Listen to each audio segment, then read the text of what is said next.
All right, I'm going to go ahead and call to order this Planning Commission meeting on February 4th at 2:01 PM. We're a little late. I hate that. But we'll get going regardless.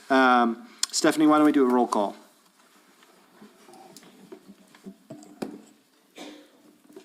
Commissioner Byers? Here.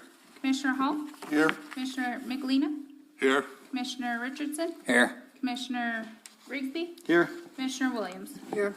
Also present is Stephanie and Alex for the Community Development Department and Michael for the Village of Ruidoso. You do have a quorum. Oh, and Zach is attending via Zoom. Great. Awesome. I'm glad we have a quorum. Let's go to declarations of conflict of interest for anything we're covering today. None. I have none. Seeing none, we'll move on to the certification of compliance with Resolution 2025-01. I do certify that the properties and meetings were posted in accordance with Resolution 25-01 and in compliance with Section 5440 of the Municipal Code. Great, thank you for doing that, Stephanie. We'll move to approval of agenda. I move we approve the agenda for Tuesday, February 4th, 2025. Second. We have a motion and a second. Any discussion? Seeing none, we'll move to a roll call vote. Commissioner Byers? Aye. Commissioner Hall? Aye. Commissioner McElina? Aye. Commissioner Richardson? Aye. Commissioner Rigsby? Aye. Commissioner Williams? Aye. Motion carries. Great. We have an agenda for the day. We'll go through approval of minutes for the regular meeting on January 7th, 2025. Those should have been in the packets. I was not at this meeting. Our Vice Chairman, Ron, conducted an amazing meeting, I'm sure. Well said. Make a motion to approve the meetings from, minutes from the meeting of January 7th, 2025 as presented in the packet. Second. Got a motion and a second. Any discussion? Seeing none, we'll move to a roll call vote. Commissioner Byers? Aye. Commissioner Hall? Aye. Commissioner McElina? Aye. Commissioner Richardson? Aye. Commissioner Williams? Abstain. I wasn't here. Commissioner Rigsby? I'll abstain as well. Motion does carry. Great.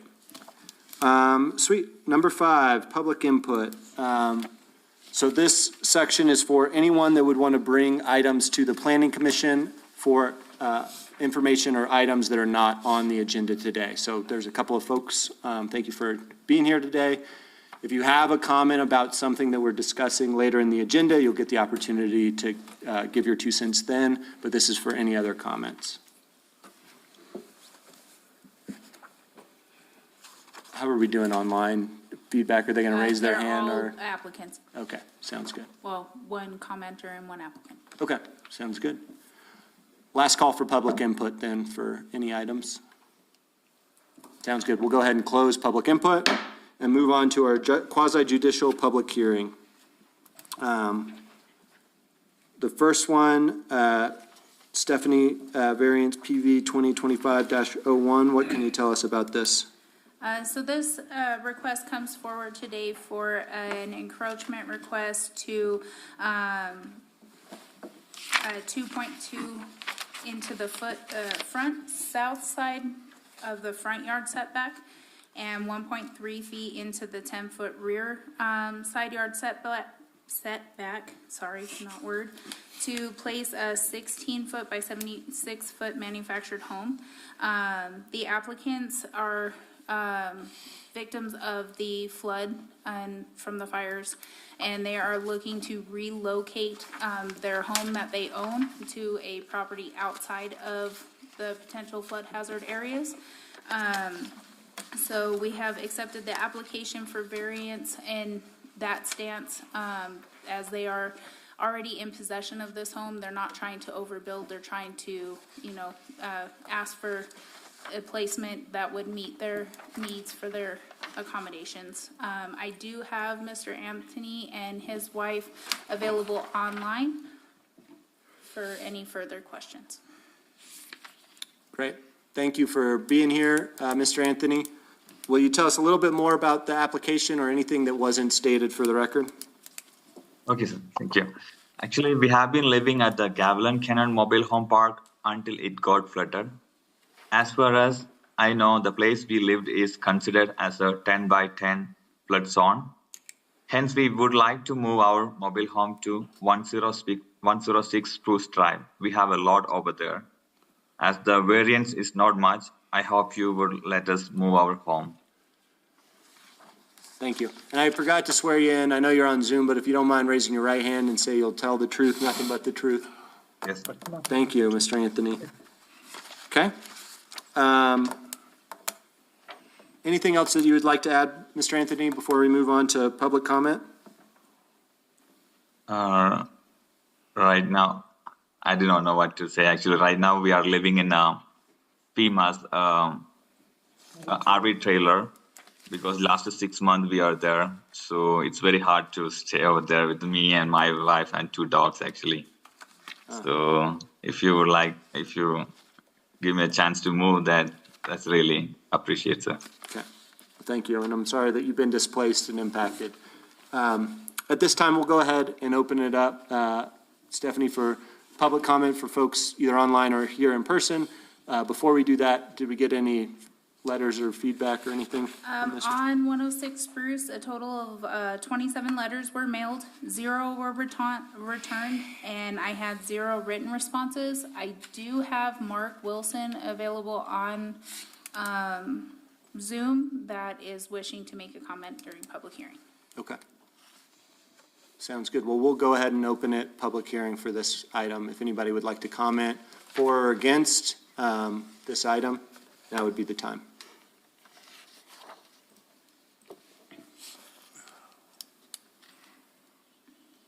Mr. Wilson, can you hear us? Yes, sir. Thank you very much. Can you hear me at this point? Yeah, we can. Thank you. Thank you so much. I appreciate the opportunity to be on the floor here. I don't have any public comment for the commission other than I did have a conversation with Stephanie Warren this morning. She informed me of more information and circumstances around this request.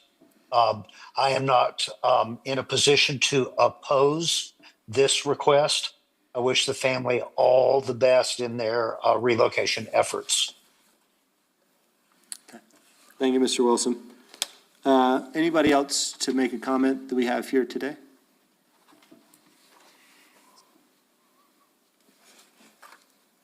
Okay, well, I'll go ahead and close public comment and I'll open it up. Mr. Anthony, if you don't mind coming back off mute, the commission might have some questions for you about this variance request. And at this time, I'll open it up for the commission if there's any questions for the applicant. Okay, sir. Steph, 106 Spruce is M? It's an M1 district, low-density mobile home. Gotcha. It would also probably be beneficial for staff to point out that we did notice the irregular lot size. The lot has not been modified since its original platting of its subdivision back in 1956. So it is a little narrower than allowed and slightly shorter than required under the current district regulations. If in fact the property was either elongated to accommodate that shortcoming on width, the property would have sufficed to hold this structure. Yeah. Well, since they already have an existing trailer, they're just trying to move and they were displaced.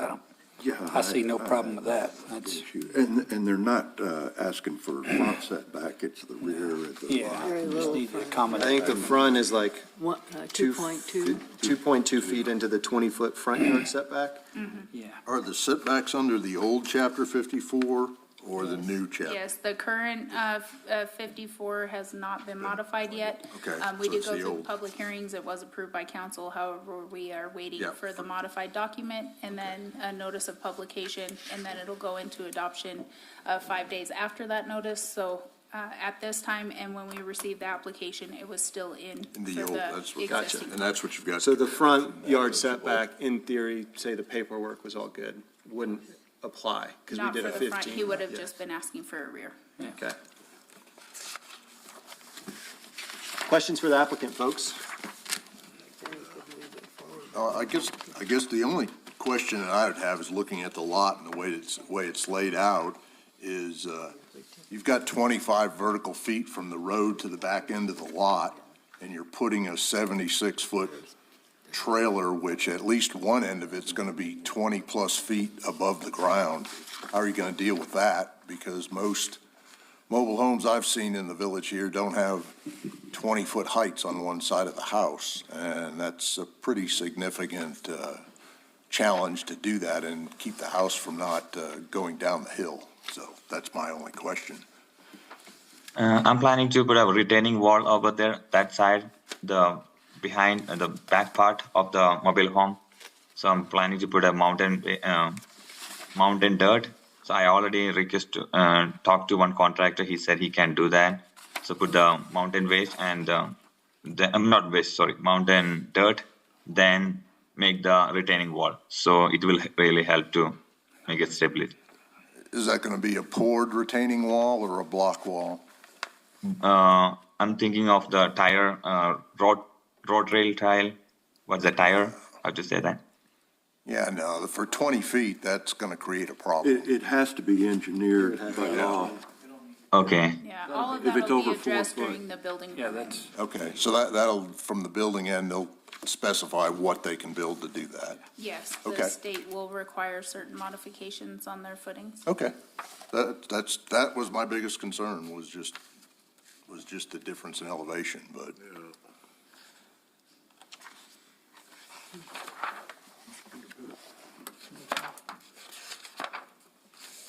Thank you, Mr. Anthony. Thank you, sir. Folks, I would entertain a motion if there's no questions for the applicant. Based upon the foregoing findings, go Ron for it. started. Go, Ron. Go ahead, Ron. Go, Ron. based upon the foregoing findings of fact per 54-97 and 54-66 of the Village Code, I move to grant the requested variance for case PV 2025-1 with the conditions stated in the case report. Second. I got a motion and a second. Any other discussion for the motion? Seeing none, we'll move into a roll call vote. Commissioner Byers? Aye. Commissioner Hall? Aye. Commissioner McElina? Aye. Commissioner Richardson? Aye. Commissioner Rigsby? Aye. Commissioner Williams? Aye. Motion carries. Mr. Anthony, I'll be in contact with you via email to get your signature on the document, and then I can explain the next step process for you.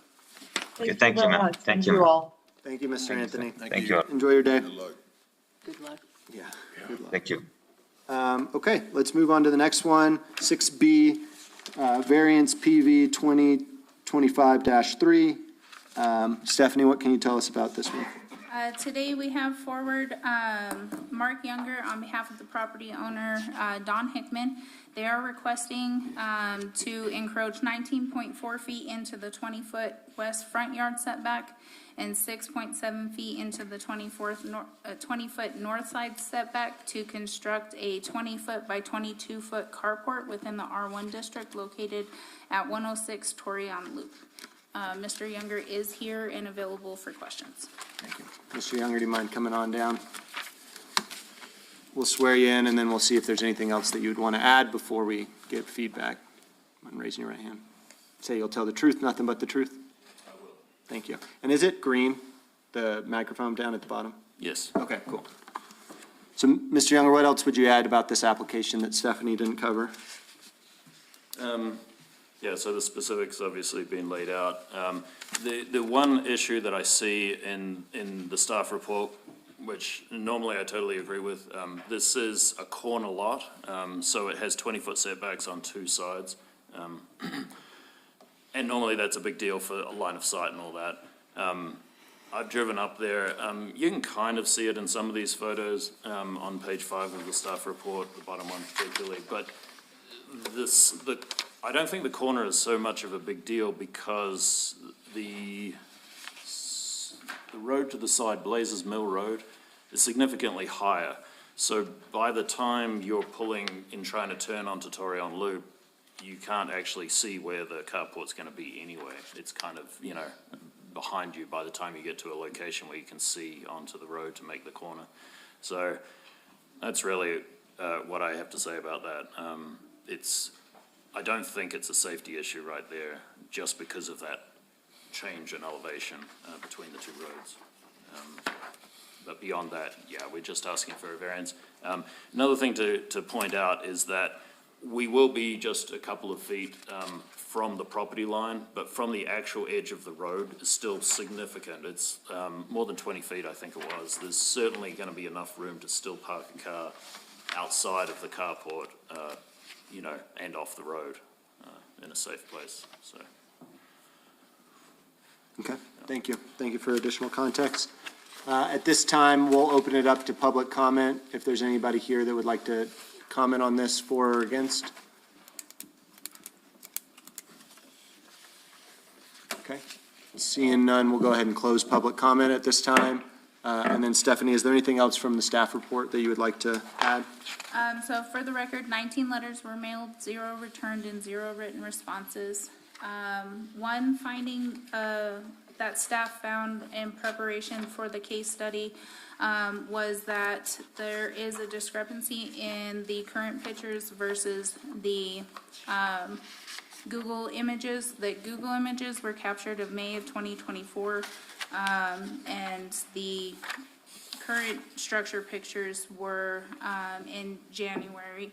It does appear that there was construction converting the garage that existed for a parking structure with no permit history for that. Okay, thank you for that. So if approved today, we would like that the property come into compliance with building code and applications to get that structure remediated. Okay. Thank you. Seeing nothing else from staff, I'll open it up to the commission for questions for Mr. Younger on behalf of the applicant. Commissioners, anything to ask Mr. Younger? Sure. Is this a full-time residence for the owner? Not sure. Staff, with that addition, need to be brought into compliance anyway, whether this is approved or not. That is correct. Do you know any history on that? I've never met the owner, I've never talked to him. Basically, I'm here on behalf of the contractor. I'm not sure about what happened in the recent months that enclosed that, but it is enclosed at this point. Yeah, it is, obviously. Variances are usually granted due to hardship, and I don't know of a hardship that this would be even close to. Yeah. And I'm not sure, unless I read it wrong, section 140, I don't think a carport is something that's allowed in the setback anyway. It's a covered structure. So that's a structure in the setback for something like a driveway or, an overhang or something like that is, that's typical.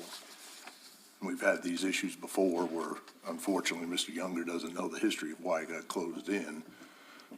What's to say they won't close in a carport again? So It's already happened once. there's kind of a without a history permit. there that's, Yeah. doesn't bode well, and you're not asking for a hardship because it was something that was created by the owner's action. Right, because there was a garage to start It with. was a garage, so. Obviously, like I said, that was my only question. If you don't know anything on that, I that's really fine. don't, and I'm not even sure if the owner did that construction or if he bought it recently. I really Yeah, and that kind of gets into, because we've seen it before, where you then get contractors that aren't licensed by the village, all that sort of stuff, and we've seen this many times, so. And Recently. Mr. Younger, it's hard to see with this elevation contour map and then the street view. Does it really drop off that heavily on the right-hand side? Because it seems like, it seems like there's alternative placements of a carport should they want a carport. Yeah. Yeah, like for example, on page 5, the top photo, it looks like you could pretty easily fit it off to the right there. Yeah, that's kind of where I'm thinking. And that's not possible. You can kind of see it on the site plan, which is also in there somewhere a bit earlier, where all of that space up there is in the setback. So we would be asking for the same variance essentially to put it over there in front of all the windows in the living room. Gotcha. And then it does significantly drop off on the far, what is that? south side of that building? Yeah. Where it says Lot 1 in your site plan, all of that Yeah, has the steep? it wouldn't be feasible to put a new driveway in, for example, further down to the south, yeah.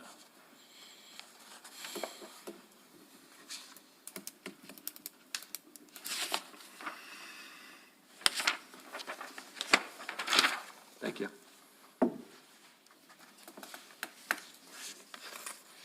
And sorry, just a follow-up question on that. It's not feasible because, I mean, do you have any guesstimation on how far it drops off? Or,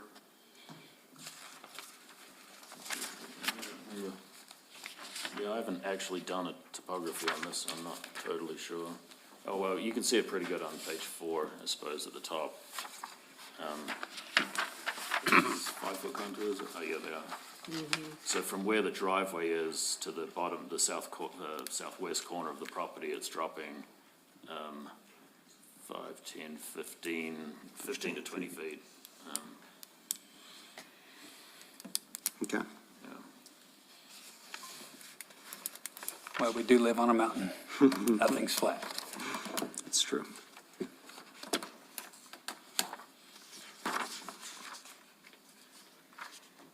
They didn't give you any designs of the carport, and then, Oh, yeah, that was submitted with it, but it's probably not included in here. no. Yeah, no, the initial job, I drew up a quick,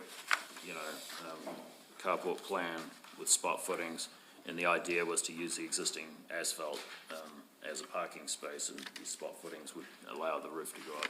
So, yeah, that's already done. Okay. But they're not going to enclose the sides of it? No. It'll be an open No, carport? and my plan doesn't even allow that because the bracing requirements for the wind load on the sides wouldn't be acceptable. Okay. And so, using this white truck as a reference, you're saying that the carport will go beyond the end of that white truck? That white truck there, yeah, it would basically be that area that the white truck is parking. It's hard to see where the corner is, but the corner is, But you're saying right now, the carport would basically cover where that white truck is? that's right, yes. And how long is the carport? It says 22 feet. 20 by 22, 20 by Yeah, 20 by 22. 22. which is, It basically covers everything there out to the street. Yeah. Even if, For And- context, on page 6, where I was standing, so the silver car is the Tahoe, it's parked right at the intersection where the two roads meet. I was standing directly at the stop sign where a vehicle would be positioned to make a turn either right or left. So you could have somebody could have come up behind you and hit you because you were in the street? Yes, Okay, I tried to give you all the best visual representation I could. appreciate that. yeah. And even if we adopted, if the new setbacks were adopted, we're still way up into this. It's just, yeah. it's not permissible.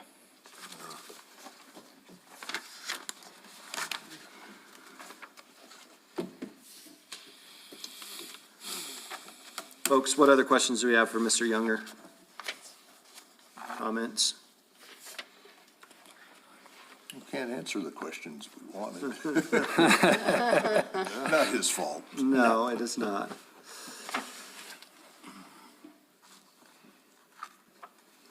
Need a motion? I would need a motion if we want to move on this unless there's other questions. Want to? Can we? Yeah, I'll do it. Go for it. Based upon the foregoing findings of fact per 54-92, 54-66, and 54-140 of the Village Code, I move to grant the requested variance for case number PV-2025-3 with the conditions stated in the case report. I got a motion, Second, got a second. Any discussion? Seeing none, we'll do a roll call vote. Commissioner Byers? Nay. Commissioner Hall? Nay. Commissioner McElina? Nay. Commissioner Richardson? Nay. Commissioner Rigsby? Nay. Commissioner Williams? nay. Motion does not carry. Thank you. Thank you, Mr. Younger, for your time. I think, Stephanie, for the record, for the nay vote, for me at least, there was not a clear hardship that would require a variance, and the setback did endanger folks making a turn from Blazer Mills Road to the road in question, Torion Loop. Chair Rigsby, members of the commission will also be following up on the property to make sure they're in compliance as well. That'll be documented. Thank you. Thank you. Would you add anything else, Commissioner? No, I'd second what you just said. Yeah, exactly. Other than it's also a structure not permitted. Thank you, in that Mr. Young. setback Have a good day. By section 140 by code, doesn't permit it anyway. Yeah, okay. That's our quasi judicial. Let's move into our public hearing, and then the big item today, which is our proposed amendments to Chapter 54, Article 2 zoning, Division 3 district regulations, Section 54-106, short-term residential rental overlay zone, and Appendix A, fees, fines, and penalties. In summary, the changes that we might propose to short-term rental. So, Yes, sir.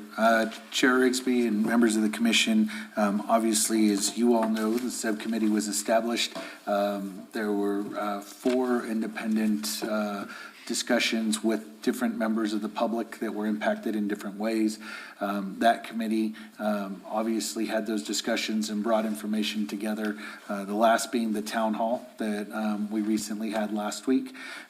With that information between the committee and staff, you all have drafted the new ordinance, made general recommendations and changes to the ordinance, and those are what are sitting in front of you. great, thanks, Michael. Any other comments that you would have? So I think what we'll do, pending staff guidance, is that we'll actually open it up for public input for the group. And then we as a commission will discuss changes after everybody's had their opportunity to say their piece. And then we might ask staff questions clarifying the language and the changes as we get going. So if there's nothing else from staff, I'll go ahead and open it up for public comment. I think we did have a sign-up sheet for speaking. And it would be great if we just Yeah, just a regular sign-in sheet. sign in. Okay. But we'll open it up. We don't need to go down the list.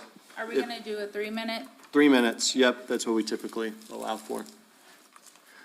So, some of y'all I saw the other night, good to see you again. But sir, if you want to come on down, state your name for the record, and then what public comments that you would like to make.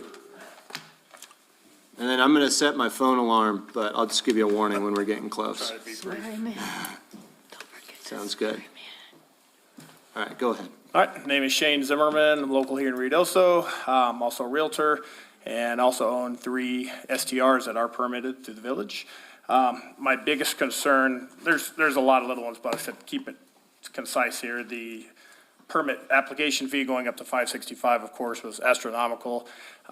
Me and a lot of other people I represent, clients, friends, family, want to know more transparency.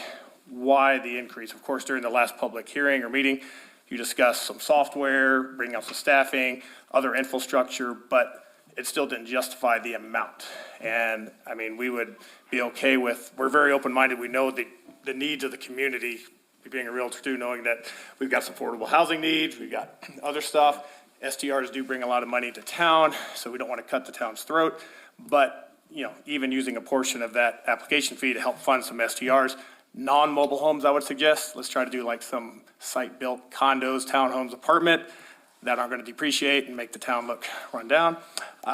My suggestion on that, but once again, why the increase to $565? Can we table that motion, come back, come up with some different ideas, maybe base that on size of the house too? Because I have a bunch of 2-bedroom houses, which I'm going to be paying the same as somebody who sleeps 10 to 12, which they have higher risk of noise complaints, parking, all the issues that you guys are concerned about, but yet I'm going to be paying the same amount for my little place that sleeps 4. So it's kind of my concerns. I want to make sure we're not drastically just jumping to this, whereas we could maybe move incrementally as needed. So, Okay. Thank you. You got a minute left if there's other small things that you want to hit on. Oh, well, just little things. The occupancy thing was kind of my concern too. I mean, if you've got a big house, mine aren't that big, but I'm thinking about other people. We're saying only sleeps 2 people per bedroom. What if you've got a large, very large house, big room, just like a hotel room, you've got 2 queen beds in there. You could easily sleep 4 in there. You're limiting the value that they can make on their STR, thus less people that are gonna come spend money in the house or spend money in town. Or if you have a king bed and bunk beds, you know, in there, you're gonna say the kids can't stay in there. I mean, limiting 4 people per bedroom needs some working out there. I understand you're trying to decrease occupancy, but if you've got a large room, large house, you know, maybe that's not the answer, because once again, you're decreasing the amount of people that could potentially stay in Ruidoso and decreasing the amount of revenue the town can make. Cool. So. Anything else?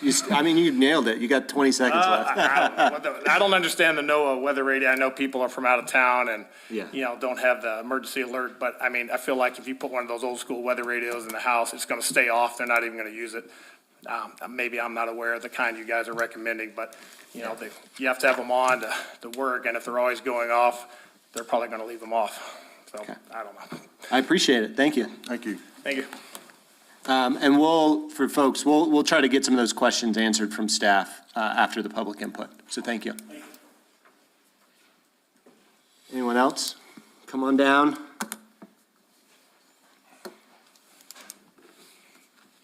If you don't mind stating your name for the record so we know who's speaking. My name is Kelly Smith, and what he said, pretty much. But you know I can't be here without talking. So I kind of had concerns about the weather radio too, and I did research, and they're about $35, but I agree with him that when they're off, they're of no use.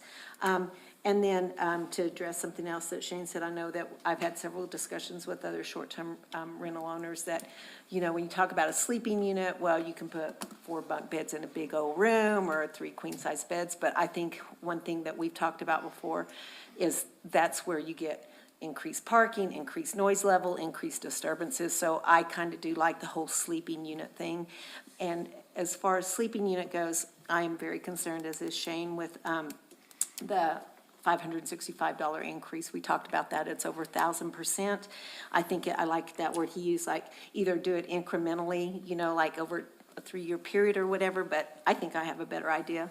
5 sleeping units and up, $565, but below that, take $100 off each time. So 4 units would be $465, 3 sleeping units, $365, 2 sleeping units, $265, and 1 sleeping unit, $165. So, I mean, everybody should be paying more because we all know $50 was nothing compared to what other cities and towns in our state cost. So I think it should go up to pay for all the things that you're talking about. But dang, I mean, I have one sleeping unit, 2 people can stay in my little bitty short-term rental, and for me to pay $565 like the big guys, and I only make $140 a night, and they make hundreds of dollars. I just think it makes sense that it should be kind of a sliding scale. Oh, I talk fast, but. You have 1.5 minutes left, so you did a good job. I can I'm very see the impressed dance, with, okay. That was mine, and I loved being able to piggyback on Shane, because he has. Thanks, Kelly, I appreciate it. Great, other folks?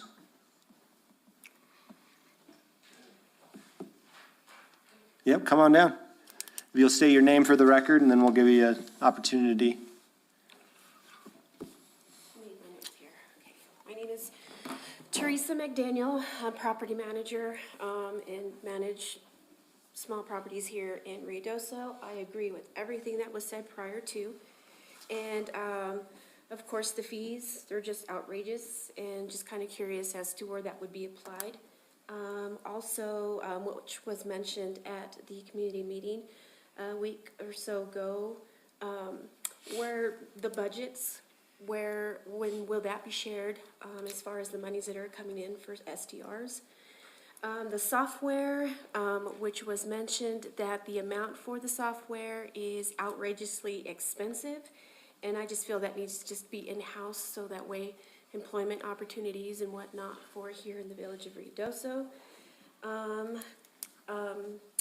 I have followed the steps, you know, with the registering and whatnot of the properties that we have been onboarding, but there's no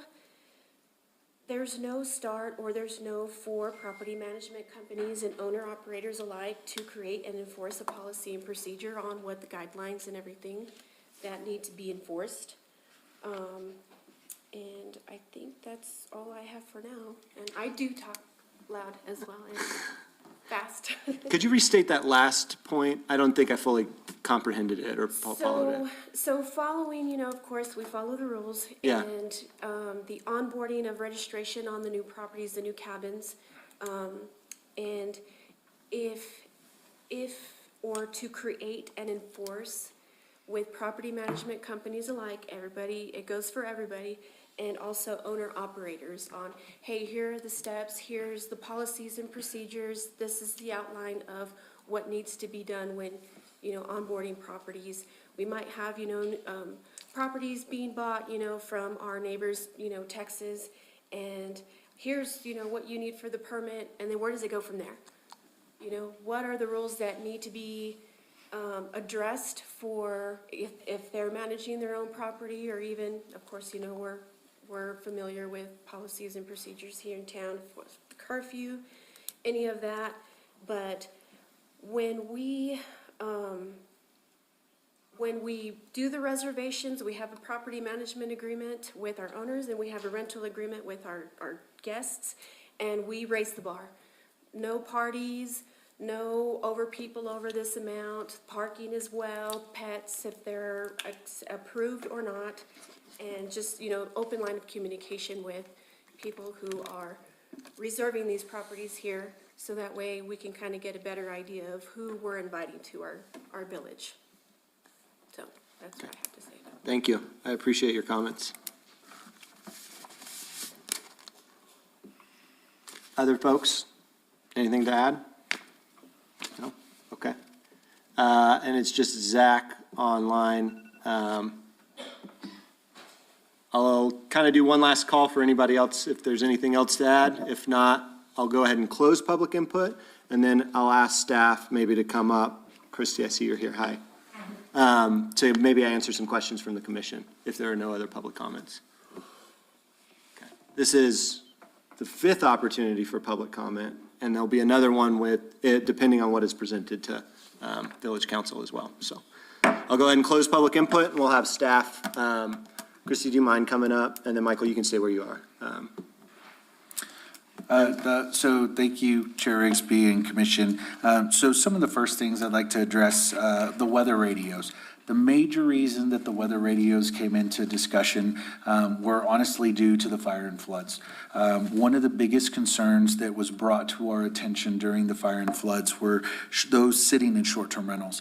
If people are not registered for the village messaging, what ends up happening is we, during the emergencies through the EOC or the Emergency Operations Center, issue those warnings via computer, and basically they're issued to all the registered cell phones within the village limits, or anyone that has signed up for those. So if you're within a certain area, you get those notifications. If power is out, one of the biggest things that we've suggested, and this was recommended to us by DHSCM at the state level and by FEMA at the federal level, that NOAA radios, obviously one, don't operate on electricity. They have their own battery components, or they can be wound.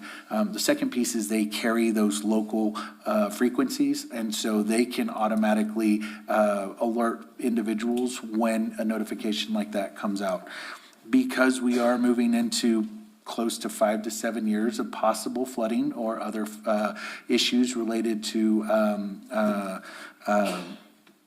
other disasters, that's the main reason that we want to make sure that we have alerts in STRs for individuals that may not be registered with the system, or that may have their phones off, or whatever the case may be. It's the only reason that that was suggested, and that is why it was inserted into the area.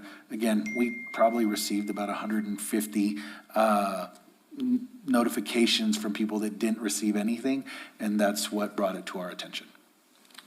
And then before we move on to the next one, real quick, the thought process is that would be a device somewhere in the house? Is it in the living room space, or there's no guidance on that? There's really no guidance on that. I do believe that we probably need to come up with a policy or a procedure that identifies, once we work with property management companies and owners, on what the best process would be, that it's in a public area, that it's active, just making sure that as individuals come in, that's something that people do have those notices on. And it would be for emergency notifications. It wouldn't necessarily be for any general notifications.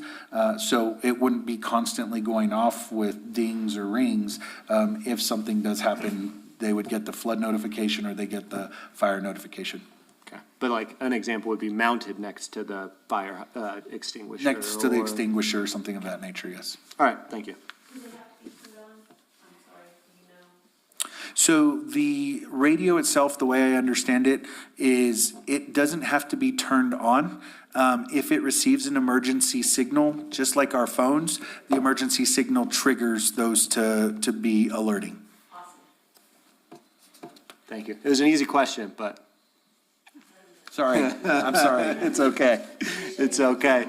We That's my closed fault. public input. My fault.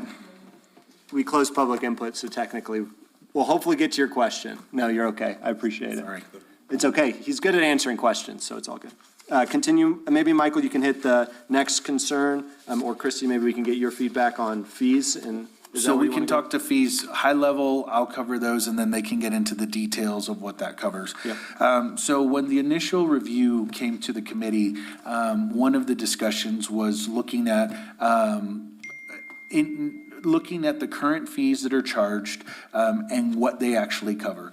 In general, government needs to recoup costs that are spent in providing services. And so what we quickly identified were two issues. One, the costs that are being inputted into short-term rentals was not being covered at all. As a matter of fact, it was operating in the red and had to be supplemented by the general fund. And so what we were identifying is that we're sending firefighters out, we're sending building inspectors out, we're sending multiple departments out to actually do the inspections. And then to conduct the inspections, there's an entire process. And so it takes a significant amount of time, between 2 and 4 hours, not just on site, but after the fact, to have to actually do the work, whether it's processing the paperwork, the permits, things of that nature. The second piece is obviously the software that was brought up as well and what that does to the system. And so those two costs were evaluated when identifying short-term rentals and what the charges were. When we initially looked at this, there was numbers that were in the range of between $2,000 and $4,000 a year to actually be charged in relation to short-term rentals.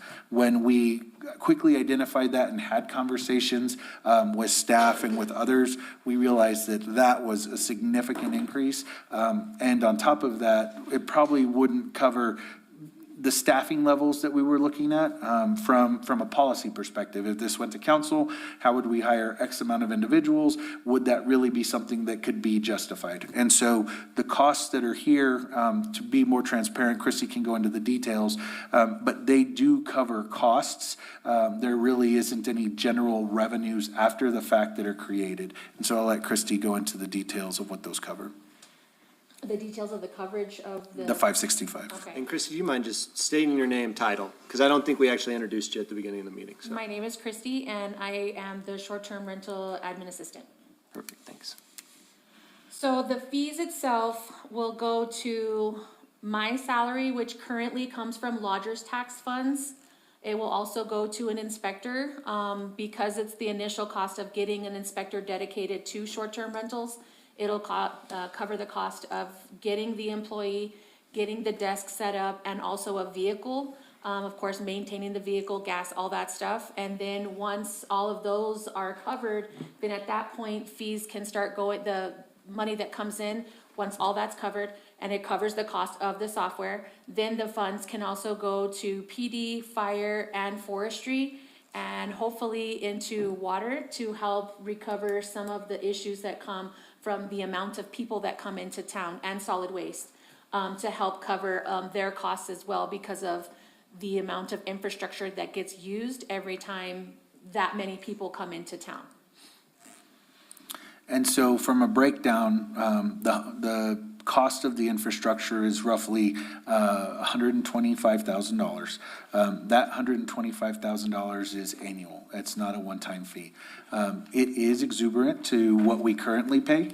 It's almost 3 times as much as what the current model is, but in this case, you get what you pay for. The current modeling, or the current system that we use, does several of the basic items that we are looking for, generates some letters. It helps us identify where the permitting's at. During both our discussions with the public and during our discussions with the other elected officials, as well as yourselves on the commission, we identified the issues that were related to notifications, documenting issues that were coming from short-term rentals, and really how to identify those areas. And so this software addresses several of the concerns that were brought up by multiple community engagements that we started to identify.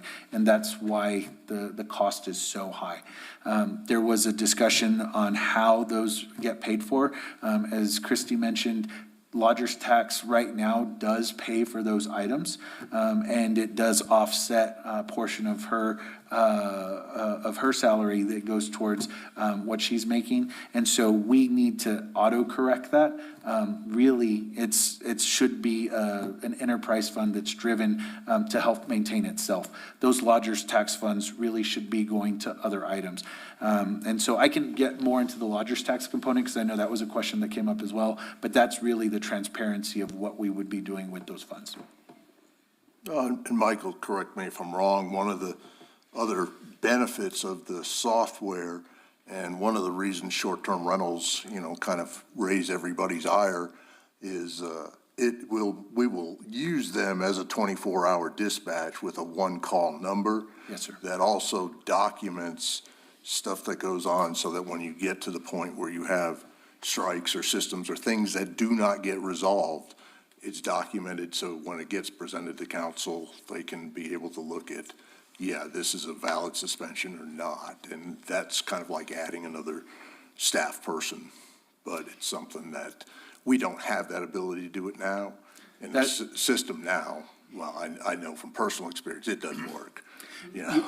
Yes, sir. So that's actually one of the benefits of the system. So the current system right now, people are frustrated, either individuals or homeowners or private residents will walk over, knock on the door, engage with the short-term rental renters, and other issues can occur, or they end up calling dispatch right now. And so the system, and we're going through full system upgrades at the village. PD is looking at a system as well, because right now we end up taking index cards. They're electronic index cards, but what ends up happening is we document it. It's not necessarily documented.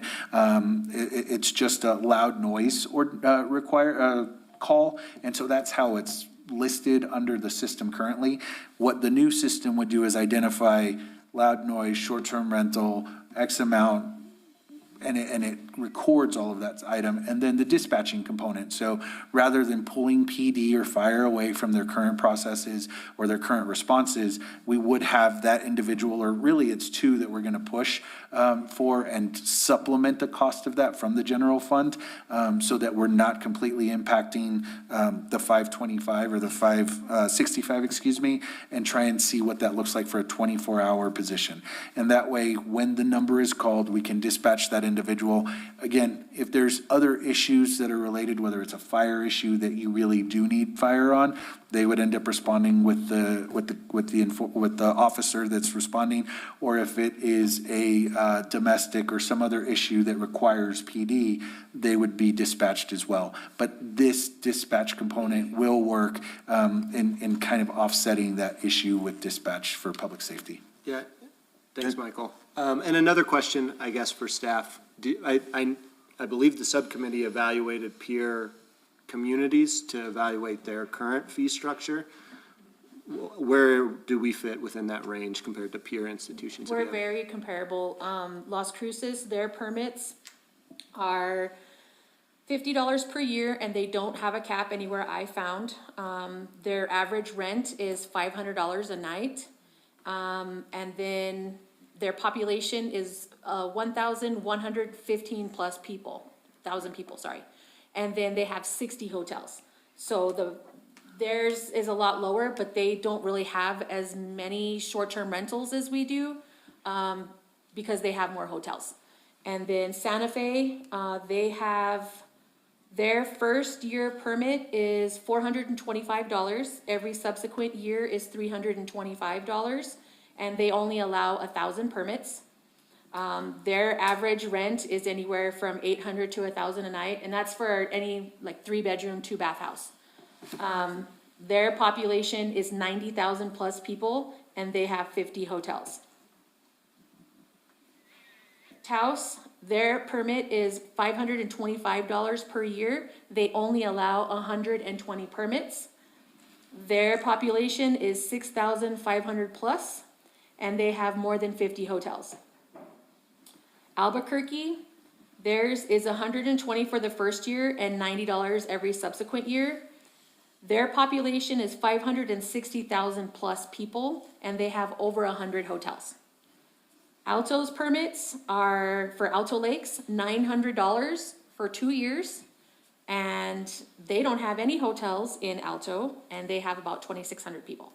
So 450 effectively. $450 a year. Yeah. And Chair Rigsby and Commission, one of the things that I'd like to add is one of the reasons that we're recouping costs to address the short-term rentals and some of those others, the reason Christy mentioned the number of hotels, is they actually have a hospitality tax.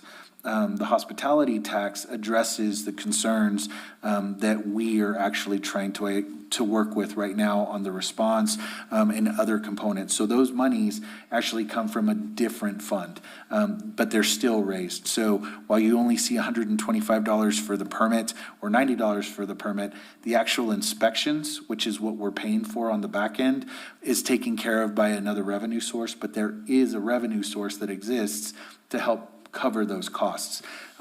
We would have to look at something similar to that. For example, if we decided to reduce the permit costs, and then our permit cost technically could be reduced to $125 or $150 annually, but there would be a hotel tax or a whatever the component or method is that we utilize to be able to recover those costs to do the inspections. Okay, thanks for that context. How many hotels do we have? If you don't know. 6. 6, yeah. Also, Michael, I guess, for a little clarification, to budget Christie's pay from a non-sustainable fund as lodger's tax, like we've witnessed in the last 8 months, half of what we would typically take in. It's hard to budget someone's pay from a fund that's not typically a steady income. So yes, sir. That would be another reason for the tax, for the fee. Switching it over does go back to a more sustainable revenue source, just because that is a constant with the more visitors that you get. Yes, sir. Lodger's tax in this case has seen a 50% hit. One of the main issues behind that is and this is an ordinance issue that we'll probably need to address as well, but lodger's tax is only paid for those entities that are staying less than 28 days within a certain area. And most contracts for a lot of the groups that you're seeing are 30-plus days. And so because of that, and they're renewed at 30-plus days, because of that, we haven't seen the same amount of lodger's tax that usually comes in. And so that's been a 50% hit to the village in the lodger's tax fund. Yes, sir. And just another question, Michael, on the software, if I'm remembering some of the stuff we had seen, was that the software will also allow the ability to document photos and videos that will be part of the database for the complaint system going forward, if I'm not mistaken. That's accurate. Okay. And we don't presently have that now, so.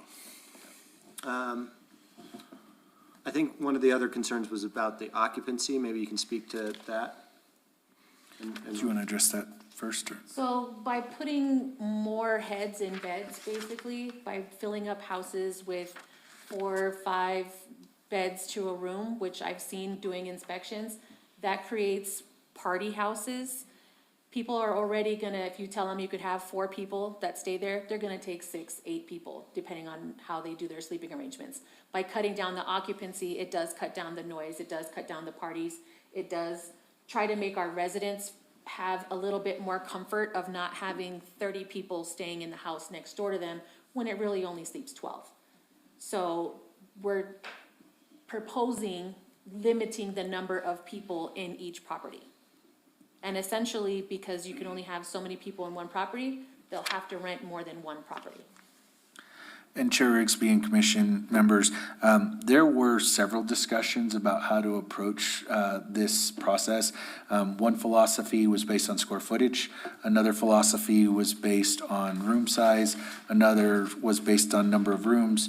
So there was several back and forths after kind of reviewing best practices on what other short-term rental entities do and what ordinances do. This is kind of what was identified as the best approach. One, because for our region and within our area, just from a parking perspective, you may have a house that fits 12 people, but the occupancy for the parking area may be significantly limited. And so part of our code is requiring certain parking spaces dependent on the size of homes, depending on the area you're in. So we tried to match what code was versus what our requirements are versus what concerns are. And so this is where we ended up moving towards. I actually want to back up to the permit fees again. And my question is, could there be a consideration for a sliding scale as far as what was recommended? And I mean, being a former business owner, I kind of get where they're coming from. So I 100% agree with this sliding scale. I actually think that it's beneficial, especially for larger houses. My recommendation, and I know some in the audience may not like this, is that your base is actually $569 to cover the initial costs that are needed, because you still need to do the inspection, you still need to do the permitting, you still need to do all of those. That's the basic cost. I think it should be an additional $125 per room after that, so that you can see the larger homes actually end up paying more for that scale. Again, we can work on costs and numbers and look at what the overall value is. Again, you guys are gonna have to help me out on the specifics of this, but number of rooms per home, do we have that count? No, the software doesn't allow that at this time. So what I would suggest is, if it's possible, at some point in time, if we do want to come to what that looks like and create a true sliding scale, we would have to determine the number of rooms that we have and the size of homes so that we can understand what a real cost would be. This is based on number of homes and what it would cost us to inspect the total home, not the actual size. And so if we do adjust to a sliding scale, I would recommend maybe a reduction of about $200 to this initial cost, or maybe set that at $250 with the sliding scale going up per room to be able to accommodate those changes. And that may be something that comes back after the first year to identify whether costs were truly covered or whether there was actually an overage of what happened on the scale. Yeah, thanks. I think the subcommittee kind of discussed that in depth, and there was a question about, would we be able to adhere to it or figure it out? And then, what would be the cost to manage a program like this? And I think that was the math that came up with the 565. But Yeah, my math was much different. I think his was higher when we were talking about it. That was quadruple. Yeah, it was. Okay. Other questions about fees or occupancy for the staff? There was an item that was asked about for the cost of the software versus in-house, I believe, if that's accurate. Cost of the actual software versus having someone in-house do all of the actual legwork. We would probably have to hire 2 to 3 people on top of where Christie's at in order to address all of the situations. I don't think that's feasible for the village, just because of our vacancy rate and trying to hire the number of people. That's limiting to us. And 2, this allows us to be more efficient, whether it's sending out letters, whether it's notifications, whether it's keeping track of information. So I think that's the main reason staff would recommend going with software versus in-house capturing. Yeah, 'cause Michael, wasn't one of the key points of the software is its ability to scrub the digital world. Yes, sir. And that's something that, it's a very specialized skill that hiring people are not necessarily going to be able to do that, but where you have an AI-backed software program can do that rather efficiently. So- Yes, sir. So one of the main issues that we've been able to identify is that there could be roughly about 500 to 1,000, and the 1,000 is really a reaching number, I believe. I think it's more closer to 500 to 600 short-term rentals that are not registered. And so making sure that it's not about generating revenue and making sure they're registered, it's making sure they're registered for a safety reason, making sure that any short-term rentals that are renting are following the laws that we have in place, following codes and ordinances, and making sure that they're doing it accordingly. So those are the main issues that we'd like to address as well. I just wanted to make a comment as, for those that didn't have the opportunity to see the presentation of the software. I know those of us that did were quite impressed at, and there's a lot of issues that were raised, especially at the public hearing last week, that are addressed in that software. And I know when I saw that demonstration, it put a lot of my concerns at ease. And I'm real hopeful that this goes through and we're able to do it. Yeah. As somebody that sells software in their day job, I think it was a very impressive presentation. I think it would be very helpful. So I think the cost increase to cover that is more than justified, in my perspective. But I think those were the primary questions that were raised today. I know that we got feedback from folks at the last town hall, and there's been a lot of discussion. So should we go through, and I'll defer to staff in the best way to handle this, do we go page by page, or do we just talk about the high points that were brought up today, or any other concerns from the commission that we want to discuss? I think we could do just concerns for folks that have them based off of the language, and then maybe we can talk about fees and occupancy as well, and then we can vote on the full package, would be my suggestion, unless you would. No, sir, I would also suggest if you all have any general issues related to the language that came out of it or questions, that we go with those first, and then those that came up today. Okay. So I'll open it up to the commission. Christie, please stay there because we probably will have other questions.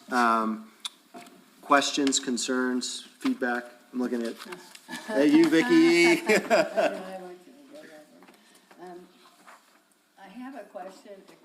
The only one I really have left in this, and it's a language thing. It has to do with a statement that says, if you live, who lives in the village of Ruidoso or within proximity of the village limits. I don't know what proximity means. What does that mean? What page is that, ma'am? I'm sorry. It's on Page the one. first page. Page one. It's about the local contact person. Number one, it's number one at the very bottom. Oh, okay. And I'm sorry, Vicki, I could barely hear what your question was. I'm sorry. I had turned myself off. Okay. So just for those, it was in or close proximity to the village limits. I don't think we actually established a distance. So that is something We that, established an initial response time, and that's within an hour, I believe. 30 minutes. 30 minutes, bless you. 30 minutes. That's within 30 minutes. Respond.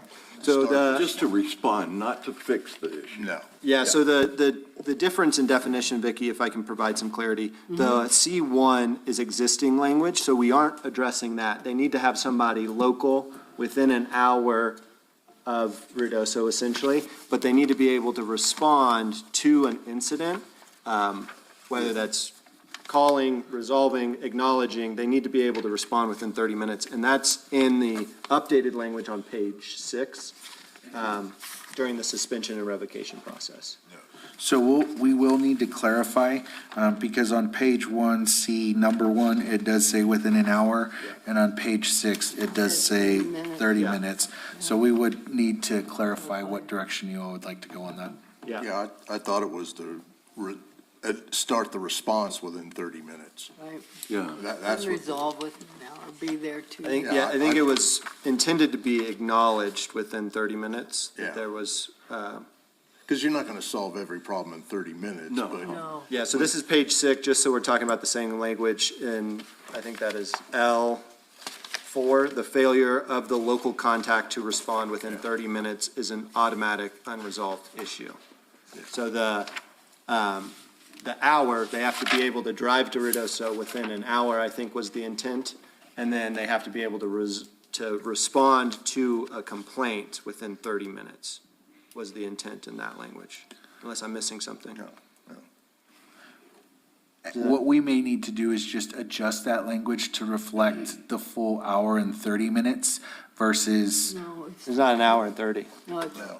just So 30 maybe to I'm- call, 30 to call back or say, hey, I'm on my way, and to be there within an hour from the initial complaint. Yeah, if they need to drive. If If they- I live in Carrizozo, as an example, that's within 30 Yeah. minutes, and I'm driving here to the heart of town, that's 30 minutes.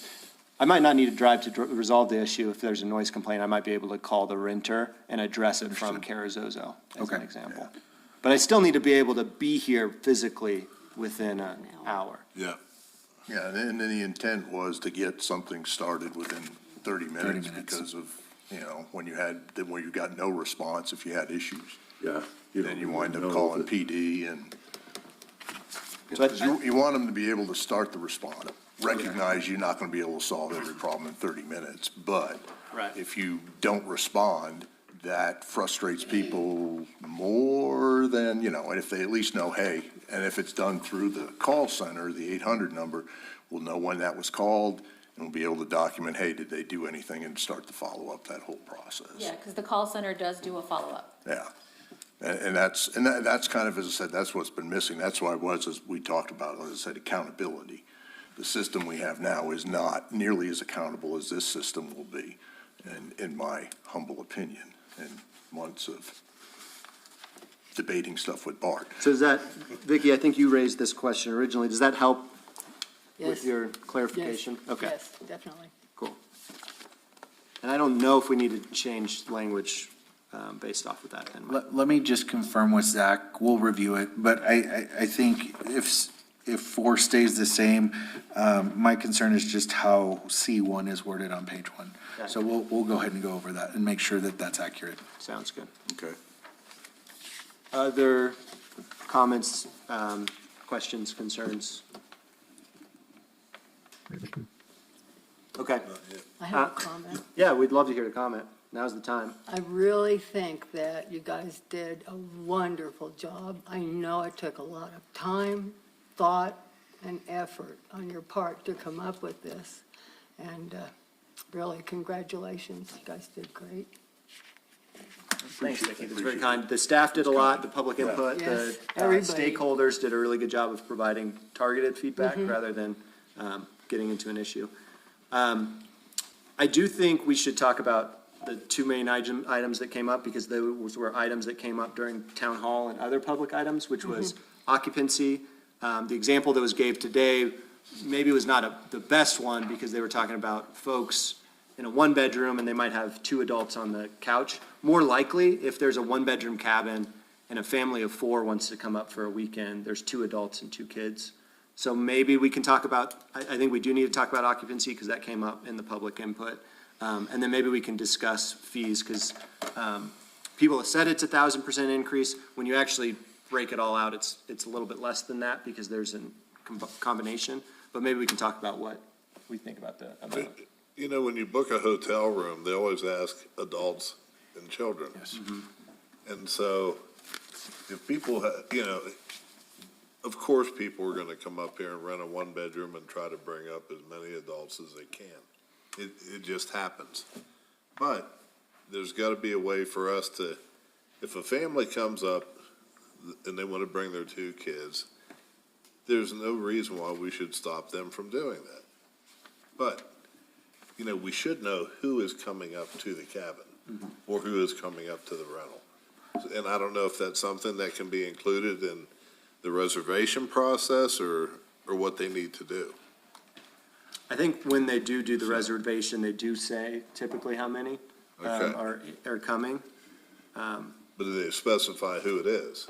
No. Yeah, I know the when I hotels book, don't, you know. when I book an Airbnb, I say 2 adults and then 3 kids or whatever it would look like. And I think they collect that, and I'm getting nods from the folks that manage the rentals out there. So I do think they collect it. I think it's more of a question of, How you know, complicated do you want to make it? right, do we say 2 adults per bedroom per dwelling unit? Do we say no more than 2 plus, whatever number of bedrooms? So if it's 3 bedrooms, do we say no more than 8? So it's the 2 per bedroom? Challenge you get into that is, and one of the things, one of the primary things we discussed because of the occupancy was to keep down on the party houses. Yeah.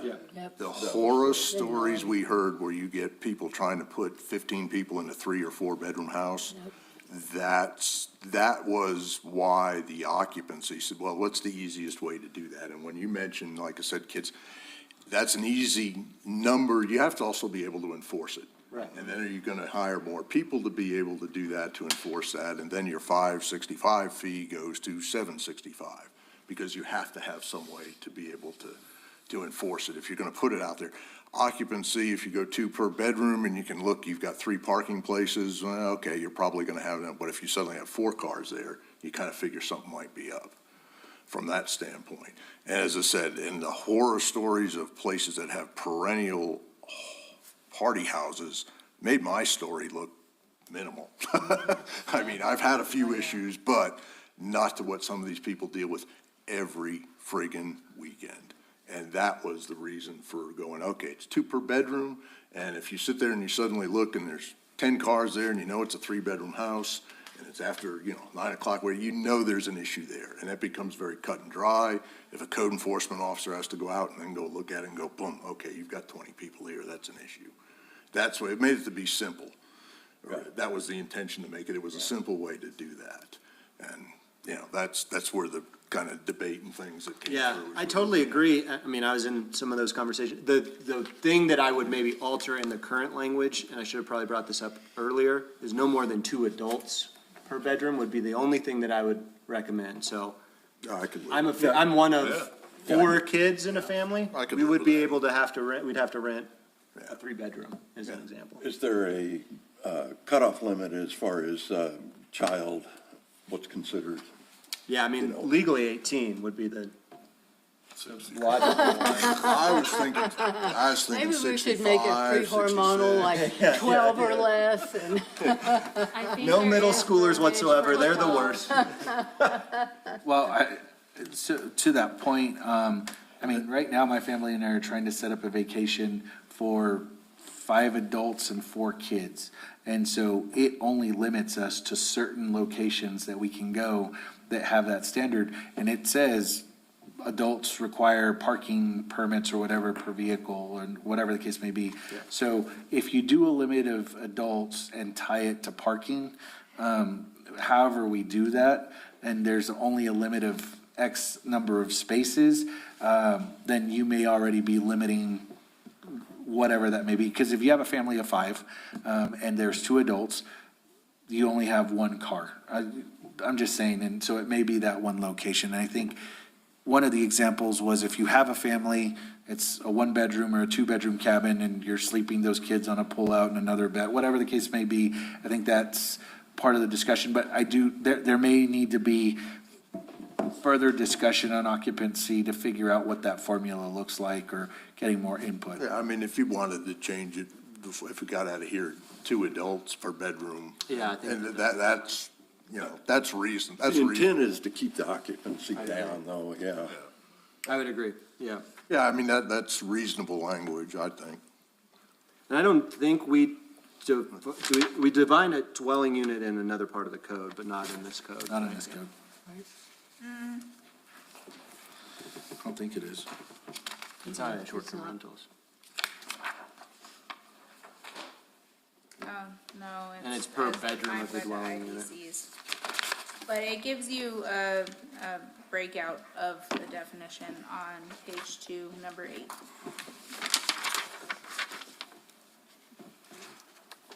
So we should probably update that language instead of bedroom unit, dwelling unit, to sleeping unit. because that's the language that's used throughout the rest of the ordinance. So no more than 2 adult persons is what I would recommend, but 2 persons per sleeping unit of the dwelling unit. To adult. That would be what I'd recommend, but I don't know if we want to change it to adult, or if there's, It would seem like it would be a reasonable thing to do, because it's adult, and if you have, like you say, a number of kids, it's usually not when you have the number of, at least in my experience, my neighborhood, it's not the number of kids, it's when you start getting the adults. yeah. You know, when you have too many adults there, so, you know, most of the parents have control over their kids. Most of them do. Few don't, but most do. So why don't we just put a bow on that? Do we want we could do an emotion, or we could just do a discussion through consent, and then we can motion on everything. Do we want to update no more than 2 persons to no more than 2 adults? To adults, so that's it, yeah. Any pushback on that from these guys? Nodded agreement. No, that's fine. Okay. That would work. Josh, I'm gonna take your Yeah, lack that's of fine. I mean, pushback. enforcement's gonna, it's all gonna go back to enforcement on how that's all gonna go down. You can put all the restrictions you want, but, you know they're gonna break the rules. Everyone's gonna Right. break the rules. Right. Okay. Other comments or concerns or questions? Yeah, go ahead, Ron. Okay, on page 2, I guess, of this, on the short-term residential permit, a permit shall not be issued until the application is verified by compliance.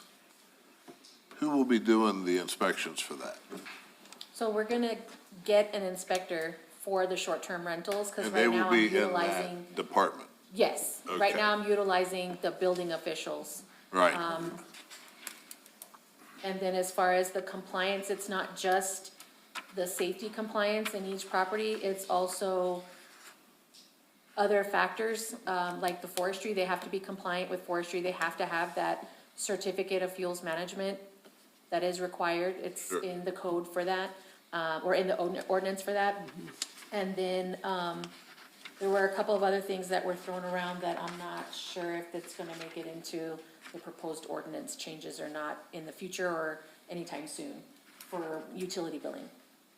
Oh, yeah.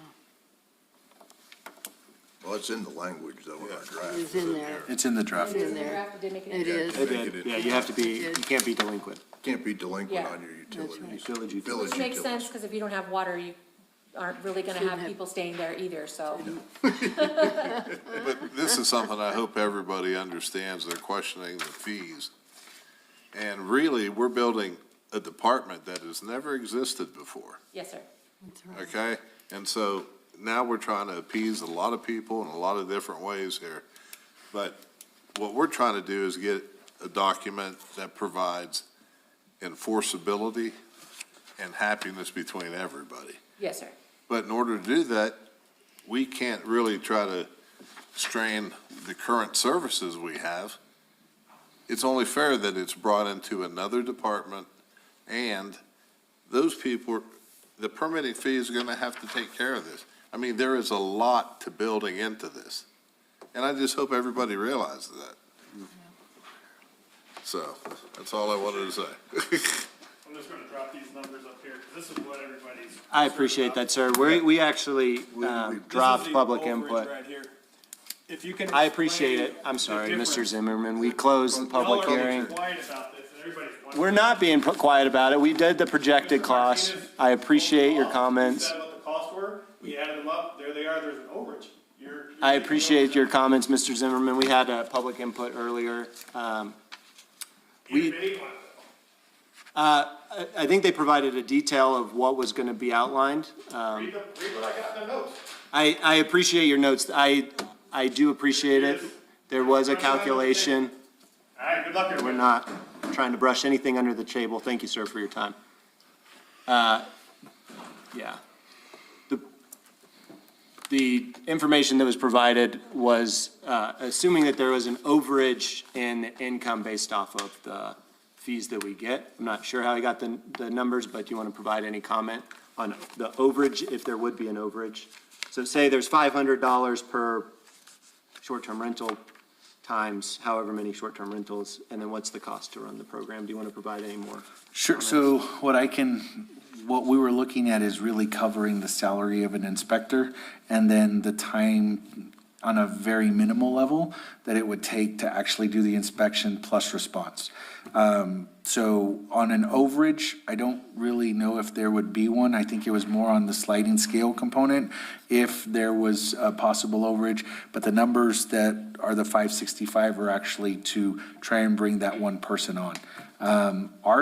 Our position would be as more come on or as we see increased revenues, if more short-term rentals come on board, we would try to hire more people to accomplish what the service would be to be providing. So that 24-hour response, having multiple people respond if we're getting 10 or 15 calls in the evening or during the day, that's really what it goes towards, all of those services that are available. So it really would cover the cost of that service. And so it's adding a person and actually covering the cost of the current program, which costs X hundreds of thousands of dollars per year already. Yes. And then it's ensuring that we have better reporting and oversight through the form of software and ways to keep this. Personnel and ways to keep it. And one of the major issues, and personnel is a big cost, when it takes both fire and PD to respond, you're taking them out of their regular everyday response method or matrix. And so now you're trying to offset that number as well. So I think those are the key concerns that we're trying to make sure. So you have an individual that can make that response. And when they don't, if PD or fire does have to respond with that individual, there's still a cost associated with that we're not covering even today. So we're trying to make sure that we're recouping the costs that are accurate. Thanks, Michael. Thanks, Michael. Thank you.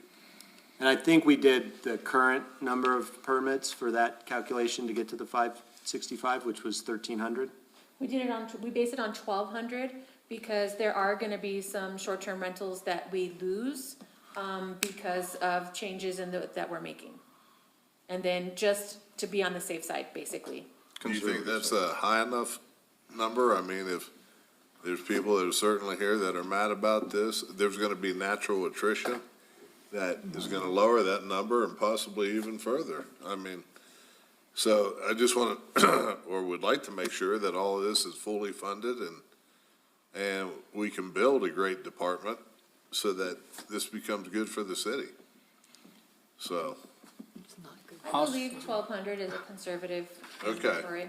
But also, I mean, you think if you're down to 1,200, which is 150 less than what we have right now, you're gonna have cost incurred with taking care of the ones that are not permitted anymore, bringing them either up to code or dealing with them. That's gonna take manpower, it's gonna take money, it's gonna take everything to combat the people who are gonna go rogue, try to stay under the radar, try to run this thing like they're entitled, like most people we see in the village who are coming here today. We see a lot of entitled homeowners here who think they can do what they want to and not have to pay. Yeah. I think I would agree with Not that. everyone. The other way that I would approach it is peer communities. Las Cruces is not a peer community, although I appreciate that number. Santa Fe is not really a peer community, although I appreciate that number. Albuquerque is not. Taos is, and they are close to the same number that we have. Alto is our community, and they're charging $450 per year for these permits. But they all restrict the number of permits they give They each year all, as they well. all restrict, right. And so there's give and take. Do we restrict the number? That was discussed in the committee. I don't think that was something that was brought to this group because we didn't think that that was the viable path. We want folks to be able to do business here in town. And so I think that, can we fund this sustainably? Are we in line with peer communities? If we go north of the border to Colorado, this is cheaper than any of those mountain communities in Colorado. Yep. We're different, I get that, but we're still cheaper than any of those communities. So I think that although the 565 appears to be a higher number, it's because we were subsidizing these permits for businesses already, utilizing other methods. And so if we free up money through short-term rental, for the lodger's tax can reapply that and in theory bring more people to Ruidoso, therefore increasing occupancy. Yeah, and the other thing too, when you start looking at the peer communities, the one thing that stood out to me is we've basically got 6 hotels in town. Yep. And well, in the course of the summer, when the tracks open, or just in the summer when people are here, you're gonna go from our community, you'll have 50,000 people here over the course of the summer, easily. 200,000. Or well, okay, 200,000, you know, I don't, damn So numbers. so just to clarify, at any given point in time, the max number I think that we've seen has been about 87,000 people. Okay, so you within- look at that and. Village limits, but not within the greater. No, and so that's really what our max capacity is. And so when you start to look at that, that's significant coming from a population of 2,000 people and the number of homes that we actually have. 6 hotels is not gonna, you're not gonna put 87,000 people in 6 hotels. I know that we had a STR burned down a little over a year ago, and I was curious as a ballpark cost of what it cost the fire department to fight that. You know, I mean, that's just. So we that can goes to- definitely get that number. Every fire is a different cost. Yeah. Just because of the response. Sure. But we can, for a single house fire, I'm sure we could pull that up really quick for you. We can get that.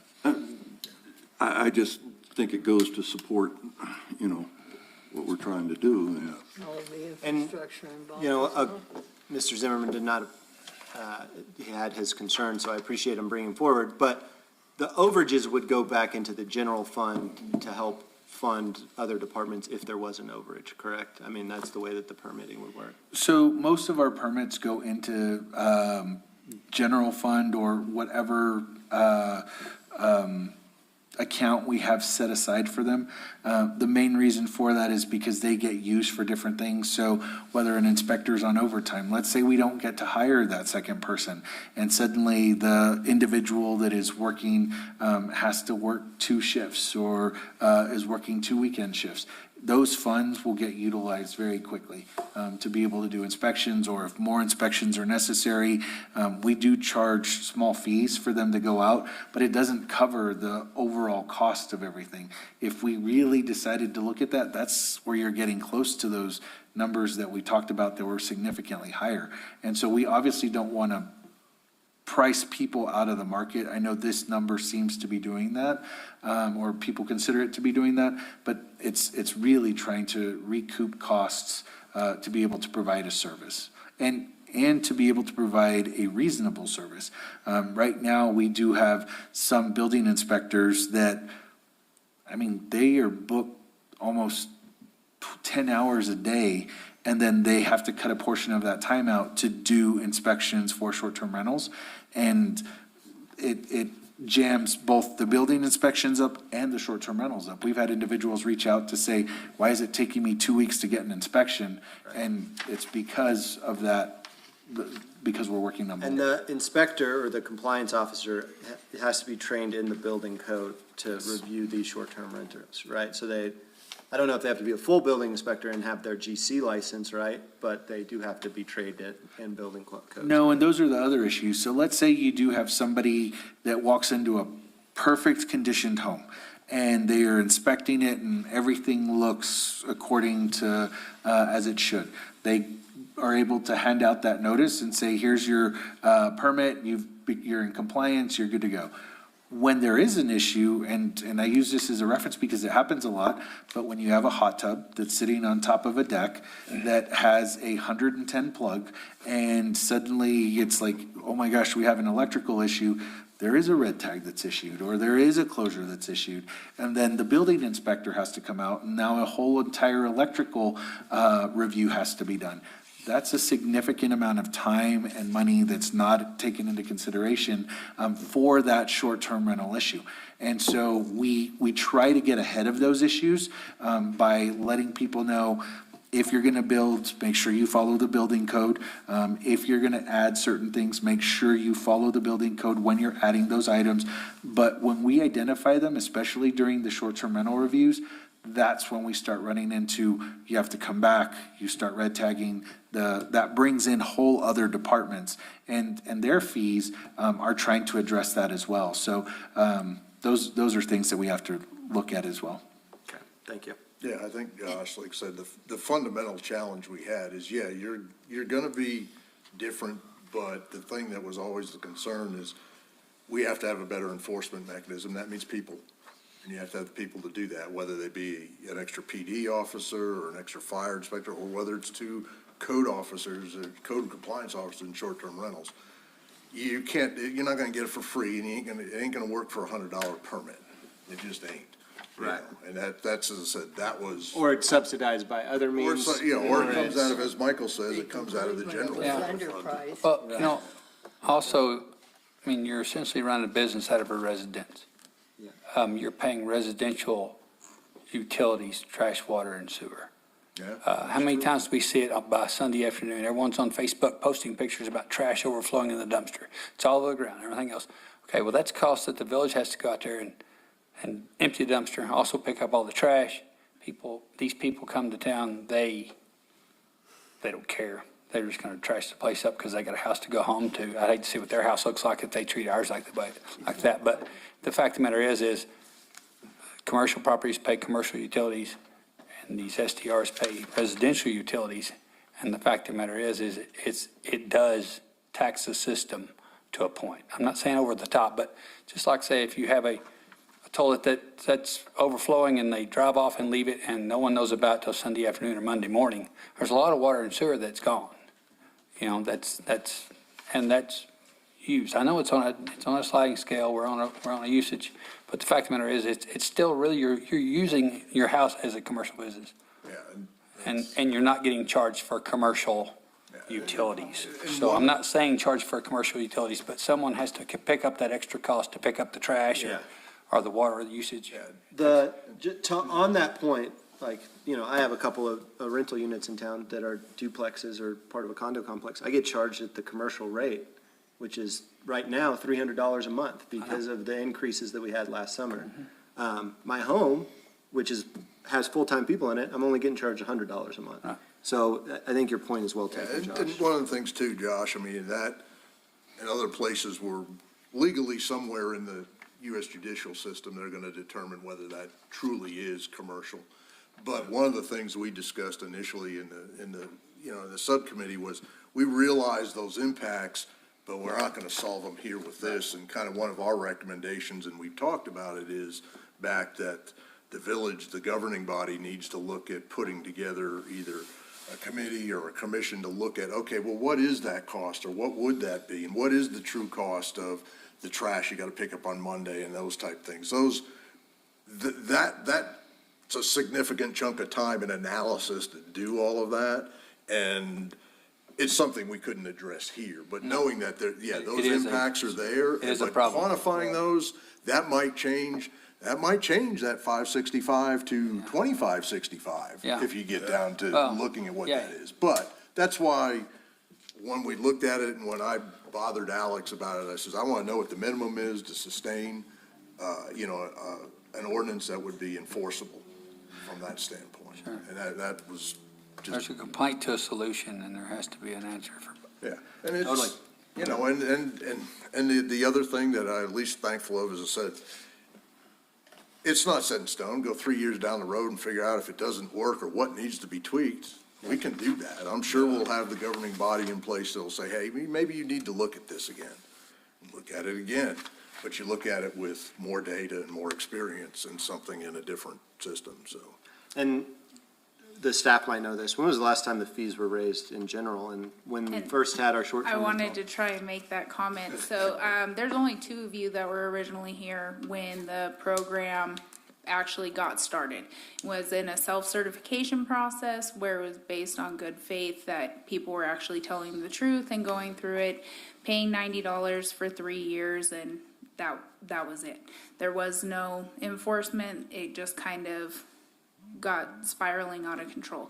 In 2018 is when I was hired to take over that. That's when we were first introduced to the online scrubbing software. And the fees were set in 2019, I believe March of 2019, when that was actually revised. So that was based 6 years ago, and it was based at a $13.81 an hour hourly rate when I started. It included prices for stamps at that time, gas at that time, and the employee packages for just that rate.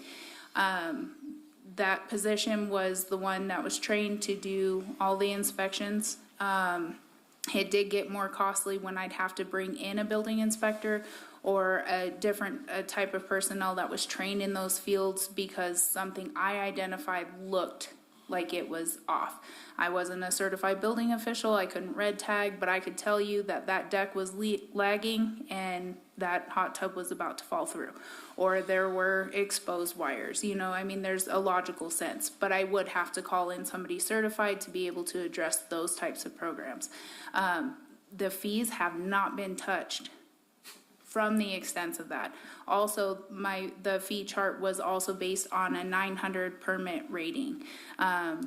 Since I've been employed with the village, we've had yearly increases, which are built into the program for 1%. There has been a COLA that was issued about, 2 years ago? Did you get a COLA? Okay, so you've been here 3. So it would have been 4 years ago that got implemented, so that kind of increased more of the staffing rates. And we're also at a 1,200 permit rating now, so there's an increase of how much those are. So there is a significant gap that has not been met by the 6-year stale rating. Yeah. I'm sorry. And expanded services that we Correct. discussed today, yeah.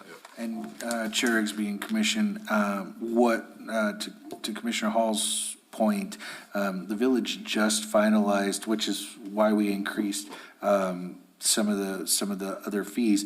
The village just finalized a fee assessment study, which was done on solid waste, it was done on water, it was done on all of those items. And so the costs hadn't increased on fees there either. That took into account everything from staffing, new modeling, all of those things were brought into consideration. And so there's going to be increases every year for the foreseeable future to make sure we catch up on all of those items, because it does address infrastructure and those kinds of items. This is a base number.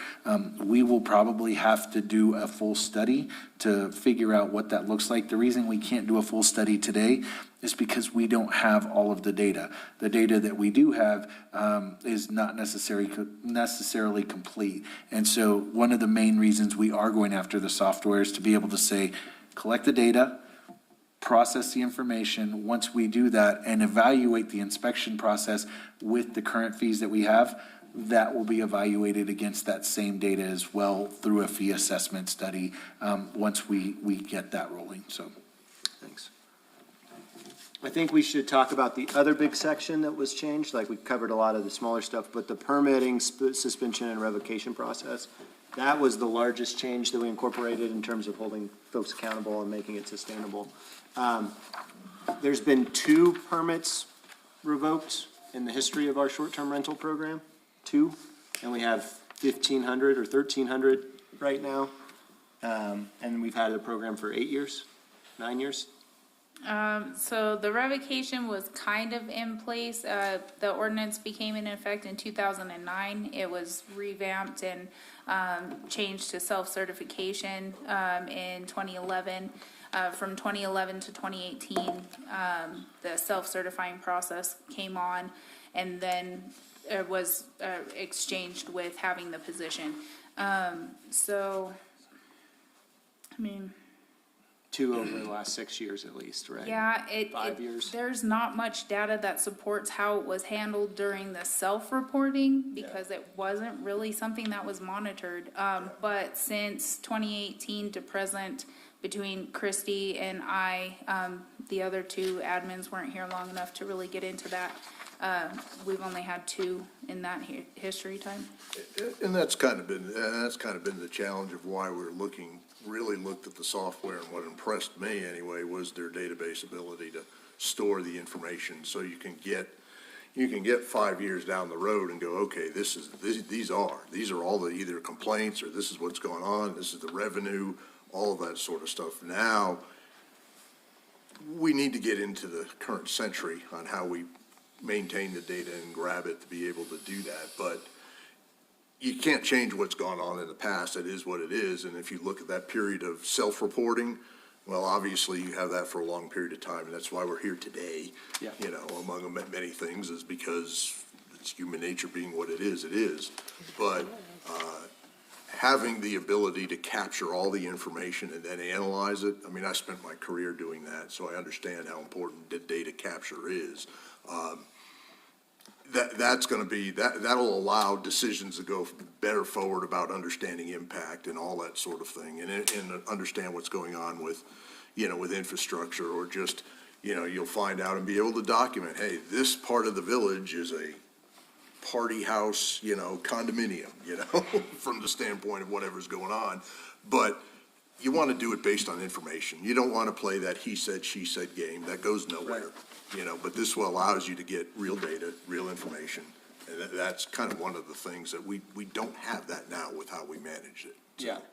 Thanks, Bill. So I guess the question for the larger commission is there any questions about the suspension revocation process as it's outlined in the proposed changes, or do you have any thing that you would want to see differently?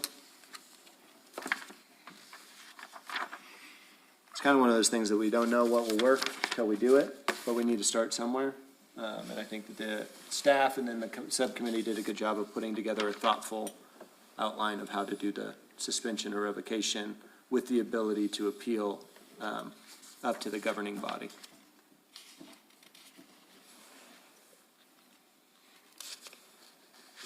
No, what do you need, Chairman? If there's nothing else, I mean, I'd be open to motions, I'd be open to other changes. I think we had one about persons to adults, but everything else I'm open to a motion or further discussion. Just one question. Yeah. As far as the noise provisions, is it 10 or 11? It's anytime. Anytime. Anytime somebody, and I'll put this on the record because we keep getting this question. Anytime somebody's annoying, you can call them in to the police. Okay. If it's 24/7. 24/7. If it's 1 PM and Josh is being loud, I'll call the police on Josh. Screaming Joshua baby. If he's fighting in the streets, I'll call Josh in. Anytime. Screaming That baby. roar. Anything can be labeled unreasonable. Unreasonable at any point in time, yeah. And that's New Mexico code, that's not village code. That is village code. The unreasonable noise. Okay. That the only question? Let's get that motion done. Okay. I'm open to a motion if somebody's got one. I think it's just the first section that you have to state if you want to do the motion. Where's that? Yeah, you would make a recommendation on ordinance 2025-01, and then, for recommendation of either your approval or denial, including the following modifications to village council, and then we'll move forward. Somebody get that? Yeah, I can make a stab at it. All right, let's hear it.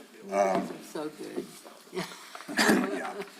I make a recommendation that we approve the changes to ordinance 2025-01, an ordinance amending the Village of Ruidoso Municipal Code of Ordinances, Chapter 54, Land Use, Article 2, Land Development Code, Division 4, Zoning Districts, Section 5472, Overlay Zones, and Appendix A's, Fines, Fees, and Penalties, with the change noted for 2 adults on the occupancy limit stated in the draft version.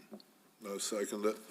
I think we got to do a point of clarification because I think it's we can make a motion for, Approval? we can make a motion to recommend approval. Yeah. We Oh, can't okay. approve it. Oh, okay. Yeah, he says Bucks does recommend not stop approval with to the us. council. We Yes. pass it Yeah. to the council. You did say it I right. did With say the that. change, yeah, he started off recommendation. Okay, perfect. All right, just With checking. the change of I'm so glad you did. Fair enough. Yes, Mr. Chairman, Hey, Zach. I About hate to time you get chimed in. We've been but waiting for you to he, come in. he just said, I recommend, or I make a recommendation rather than I would like to I move that we recommend, blah, blah, blah. Oh, okay. Sorry. No, Zach, I appreciate that. So do I need to restate it as I move, we recommend the ordinance? Just say I recommend, I think. Does that work, Zach? Yes. Okay. Then I move we make a recommendation on ordinance, recommend approval of ordinance 2025-01 with the changes we've discussed. Second. We got a motion and a second. Let's go to a roll call vote. Are we good, Zach? Give us a thumbs up if that's, okay, he's nodding. All right, let's go to roll call vote then, Stephanie. Commissioner Byers, Aye. Commissioner Hall, Aye. Commissioner McElina, Aye. Commissioner Richardson. Aye. Commissioner Rigsby, Aye. Commissioner Williams. Aye. Motion carries unanimously with the correction made to change to adult occupancy per dwelling unit. Great. Thank you all. Thanks for being here. Thanks for the comments from the public. We really appreciate it. Thanks, Christy. Thank you. Let's move to the last three items that we have, community development report. Alex, do you want to give us a quick overview and a quick report? Yeah, very high level here, in that regard. I apologize. Chair Rigsby and members of the board, I need to step out, but if you have any other questions for me, I can take those before you jump into the manager's meeting. No? Good riddance. Get out of here. Thank you. Thanks, Michael. Drive safe. Thanks, Michael. Appreciate it. Alex? So this does also kind of serve as the end of the calendar year and also halfway through the fiscal year. But our general things in here are calculated on the calendar year. You will see that our permitting action was down slightly, not surprisingly, with the fires and floods that have put some delays on some permits here in the village as well. And then also the short-term rental and the lodger's tax, again, we continue to see those coming back to some normal levels. Would also piggyback upon what Mr. Martinez said earlier, as well as some of that is also because of the longer-term occupants of those, both the hotels and some of the short-term rentals, that takes the lodger's tax revenue out. There is consideration of changing our ordinance, as other communities in New Mexico have done, to capture more of that for lodger's tax as well. And any questions that you may have from me on that? Questions for Alex, commissioners? No, sir. Okay. Thanks, Alex. Appreciate it. We'll move on to any comments from commissioners. I appreciate the comment I'll make. I appreciate the subcommittee, the work they've done, the work that staff's done, the feedback from the public, and those stakeholders that were involved. And us getting through this today. There's still another step for the village council to approve that, but I want to thank everybody that was involved. And that would be the only comment I have.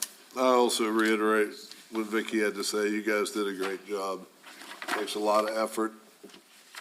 And can't say thank you enough. And also a nice way to handle that a while ago. You did a nice job. Appreciate it. Better than I would have. Appreciate it. No, just Other comments? If not, I would entertain a motion for adjournment. Motion adjourned. Second. Motion and second. We'll do a voice vote to adjourn. All those in favor? Aye. Any opposed? We're adjourned. Thank you. Thank you all. Thanks, Kelly. Appreciate it. This will go in front of the village council February 11th. February 11th.